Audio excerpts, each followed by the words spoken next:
Hello बच्चों, चलिए प्रश्न को पढ़ते हैं। BF3 के संदर्भ में निम्नलिखित में से कौन सा कथन सत्य नहीं है? आपको विकल्प दिए हुए हैं। विकल्प ए है ये युगोत्पाद बनाता है। विकल्प बी है ये लुईस सारक के समान कार्य करता है। विकल्प सी है ये आयनिक आबंध बनाता है। और विकल्प डी है ये NH3 जैसे यौगिकों के साथ दाता आबंध बनाता है। तो आइए बच्चों, मुख्य अवधारणा को समझते हुए हम इस प्रश्न को हल करते हैं तथा सही विकल्प का चुनाव करते हैं। तो आइए सबसे पहले हम समझते हैं मुख्य अवधारणा। तो जैसा कि हम जानते हैं कि BF3 जो होता है इसकी संरचना कुछ इस प्रकार होती है।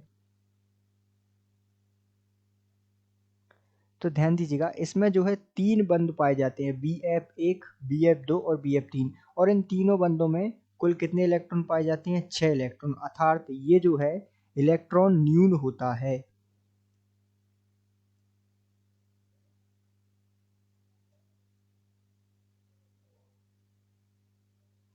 अर्थात इसमें जो है 6 इलेक्ट्रॉन ही पाए जाते हैं, अर्थात इलेक्ट्रॉन न्यून होता है।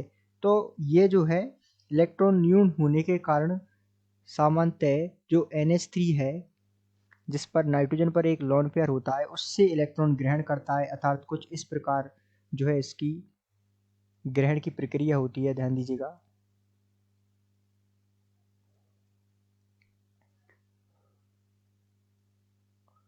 हाइड्रोजन, हाइड्रोजन, और यहाँ जो है इस पर एकांकी युग्म होते हैं। तो इस प्रकार से ये जो है एकांकी युग्म दान दे देता है। तो ध्यान दीजिएगा, यहाँ जो है हम कह सकते हैं कि ये जो है योगोत्पाद भी बनाता है NH3 के साथ मिलकर।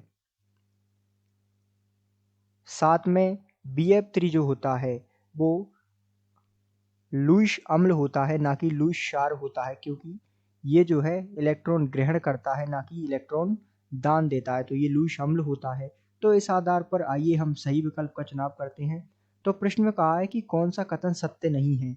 तो सत्य, योगोत्पाद बनाने वाला कथन तो सत्य है, अर्थात इस हिसाब से तो ये प्रश्न का उत्तर नहीं होगा, क्योंकि ये तो BF3 के बारे में सत्य कथन है, और जबकि हमें चाहिए असत्य कथन, अर्थात जो सत्य नहीं है और लुईस क्षारक के समान कार्य करता है। तो ये कथन जो है BF3 के बारे में सत्य नहीं है, क्योंकि हमने देखा कि BF3 जो है NH3 के जो एकांकी युग्म है उसे ग्रहण कर जो है लुईस क्षारक के समान व्यवहार करता है। तो ये कथन जो है सत्य नहीं है।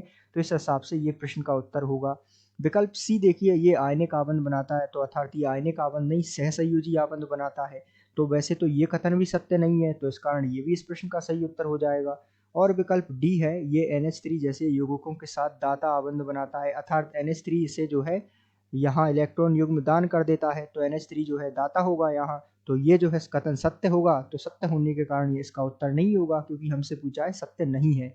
तो ध्यान दीजिएगा बच्चों, इसमें जो है 2 कथन जो है इस BF3 के संदर्भ में सत्य नहीं है। पहला कथन तो बी, क्योंकि ये जो है लुईस क्षारक नहीं होता, और दूसरा कथन सी, क्योंकि जो है ये ना ही आयनिक आबंध बनाता है। तो ये जो दोनों कथन हैं वो इस प्रश्न के लिए सत्य नहीं होंगे। तो हम कह सकते हैं कि यहाँ एक से अधिक विकल्प उत्तर के रूप में चुने जाएंगे, और हम कह सकते हैं कि बी और सी दोनों जो है इस प्रश्न के उत्तर होंगे। तो हम कह सकते हैं कि दिए गए प्रश्न के सही उत्तर विकल्प बी तथा विकल्प सी हैं। तो आशा करते हैं आपको समझ आया होगा। धन्यवाद।